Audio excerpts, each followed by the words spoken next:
Tumangging magbigay ng komento si PNP Chief General Romel Francisco Marbel sa pagtawag ni VP Sara Duterte na political harassment ang pagtanggal sa kanyang security detail.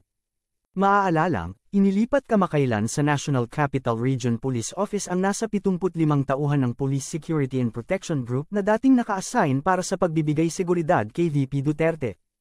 Ayon kay VP Sara, walang request na nangyari. Sa kabila nito, nauna nang sinabi ni Marbel na patuloy na nagbibigay ang PNP ng top-tier security services kay Vice President Sara Duterte. Muli rin niyang binigyan diin na nananatiling nakatuon ang PNP sa pagbibigay ng seguridad para sa Vice Presidente sa kanyang mga lakad sa bansa. Kapansin-pansin ang biglaang pananahimik ni PNP Chief Romel Francisco Marbel dahil hindi na siya nagsasalita papatungkol sa mga isyong may kinalaman kay Vice President Sara Duterte.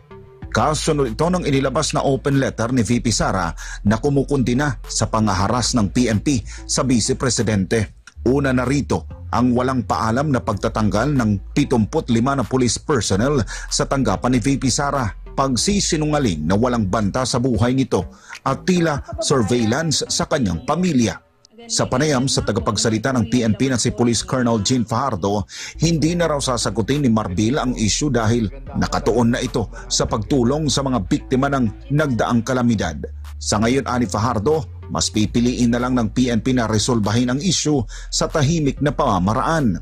Well, like I said po na the Chief PNP opted not to answer na lang po kung ano man po yung mga nabitawang salita po ng ating Vice President, of course out of respect to our Vice President. Kung ano man po itong mga usapin po na ito, we rather address this silently po. Ang problema kasi, hanggang ngayon ay hindi pa rin malinaw ang totoong dahilan ng pag-aalis ng security detail ni VP Sara at naiwan lamang ang mga pulis na mismo ang PNP ang pumili. Bagay na una nang tinawag na sinungaling si Marbel dahil sa mga tagpi-tagping palusot at dahilan. Nauna na rin kinondena ng batikang abogado na si Attorney Harry Roque ang tinuran ng PNP dahil ang Vice Presidente bilang pangalawa sa pinakamataas na posisyon ng bansa ang siya lamang may karapatan na pumili ng mga police o security na may trust at confidence ang pangalawang pangulo. Alam mo, gaya ng aking sinabi, ang seguridad, kapag hindi mo pinagkakatiwalaan ng nagbibigay ng seguridad, wala ka rin seguridad. So, ang importante, hindi lang merong tao na nagtalaga na magbantay sa'yo, kung hindi mas importante na pinagkakatiwalaan mo yung mga taong nagbabantay sa'yo. Ibinabala rin ni Attorney Roque na si Marbel ang posibleng managot sakaling may mangyaring hindi maganda sa Vice Presidente kasunod ng desisyon nitong alisan ng security detail si VP Sara. Samantala, dahil sa naranasang kalupitan ng PNP sa pangalawang pangulo, mismong ang grupong Moro National Liberation Front o MNLF na ang nagpaabot ng kanilang pagsuporta kay VP Sara at handa ang grupo na maglaan ng security detail para sa pangalawang pangulo. Bantaan na naman po tayo ang Pilipinas ng China. So hello, once again I'm back. Sangkay dyan dito sa ating channel at ito pag-usapan po natin.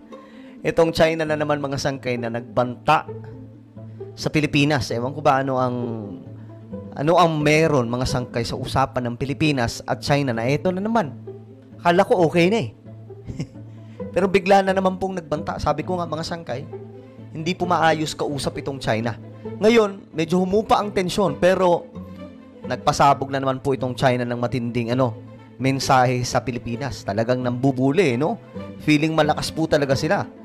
Anyway, bago tayo magpatuloy, paki-subscribe po muna yung ating YouTube channel. Ayan po mga sangkay, 1.25 million subscribers na po tayo dito sa YouTube. Parami po tayo ng parami, no? Makikita nyo po yung subscribe button sa ibaba, pindutin nyo lamang po yan, tapos i-click nyo yung bell at i-click nyo po yung all. Sa mga nanonood naman po sa Facebook, i-follow nyo po yung ating Facebook page. Ngayon, ito po mga sangkay. Ito, tingnan po natin. Itong China na naman mga sangkay, nagbanta na naman daw. Akala ko okay na to kasi nag-usap na sila, di ba? Na sabi doon, maayos daw po ang naging usapan. Pero mukhang ewan ko lang. Sabi dito, China warns Philippines of resolute response in South China Sea. China will respond resolutely to any violation by the Philippines of a recent deal to calm tension between the two countries in the South China Sea. Its top diplomat told his Filipino counterpart, Beijing said Saturday. So, ngayon mga sangkay, dapat hindi na po sila nagsasalita ng ganito. No, kasi okay naman na pala ang usapan eh. Ang pagkakaalam ko nga mga sangkay, itong resupply mission ng Pilipinas doon po sa BRP Sierra Madre na barko natin, mukhang tagumpay naman po. Wala pong nangharang na China, wala pong mga Chinese na bigla pong sumunod, mga sangkay, at nanggulo. So maayos. So nakita po natin na mayroong magandang resulta. Pero ako mga sangkay, wala pa rin po akong tiwala dyan. Kasi sabi pa nga po ng India, ang China po ay hindi matino kausap. Kasi ang India po at China, mayroon po yan sila sigalot doon po sa border. Ngayon, sinasabi mismo ng India. Itong India, sabi nila, itong China hindi maayos to kausap. Mula noon pa. Kaya, every time po na mayroong pinaka-diplomat or diplomatic process, itong China at India, ang nangyayari mga sangkay, sumasablay kapag sa kanilang mga actions. So eto, titignan po natin. Tingnan natin kung talagang tututuhanin po nitong China. Manila is locked in a long-standing territorial row with Beijing over parts of the strategic waterway through which trillions of dollars worth of trade passes annually. Last week daw po, the two sides agreed to a provisional agreement for resupply missions to Filipino troops stationed at 2nd Thomas Shoal, which has been the focus of violent clashes in recent months. So, kita naman po natin yan mga sangkay, no? Meron po talagang tensyon na nagaganap halos everyday. Meron pong banggaan mga sangkay ang Pilipinas at China. Ngayon, nagkaroon po ng usapan. Well, tingnan natin. Sabi ni Wang Yi, ito po ay isang opisyal ng China, i-honor daw po ang commitments under the deal. Feeling po nila talaga sila po yung sumusunod sa deal, no? Yun po yung pinapalabas ng China mga sangkay. Ang lalakas din talaga ng apog, eh. Pero okay naman to. Honor its commitments under the deal rather than backtracking or creating complications.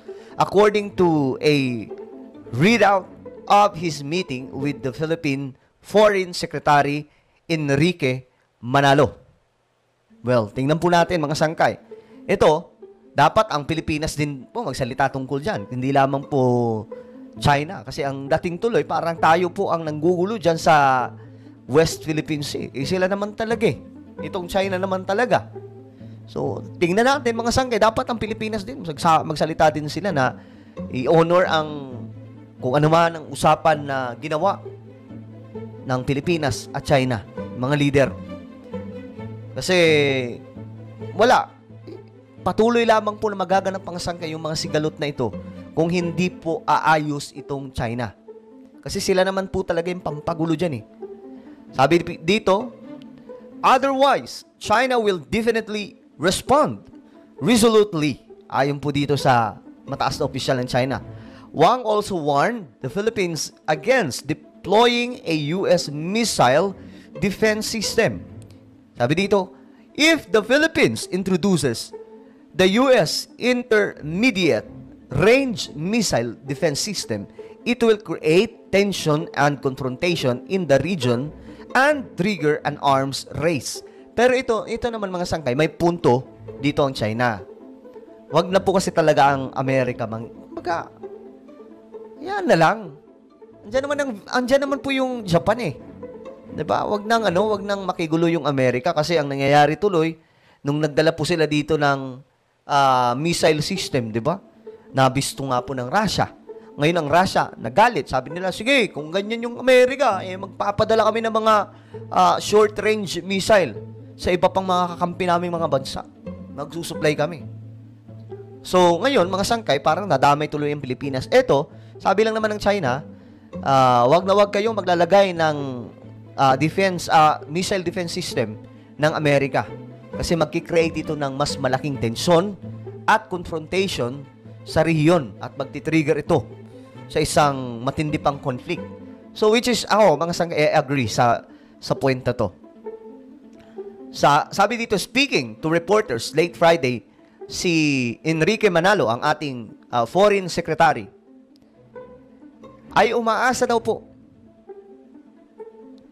Hope Beijing would keep its side of the bargain.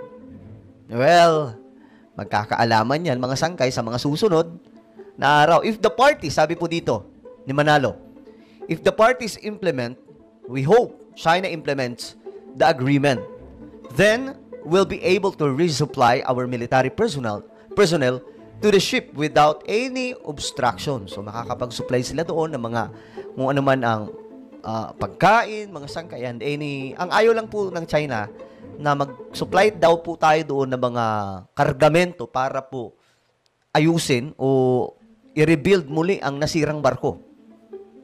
Sabi dito, I think that would be important step forward if diffusing tensions and hopefully lead to other areas of cooperations on the South China Sea. So sana wala na pong away, no? Magano na lang, magtulungan na lang kaysa magtulungan na lang kayong dalawa kaysa mag-away pa kayo. Parehas lang naman tayo nandito sa Asia. So sana ako, bagamat alam ko na itong China ano tawag dito? Bagamat itong China malabo po kausap. Hindi po matino kausap, pero I'm hoping for the best no sa naging usapan. Kasi mas mahirap mga sangkay kung hindi po kumbaga yung kakalabasan ng kanilang usapan mas talala ang tensyon. So I'm praying and I'm hoping for the best.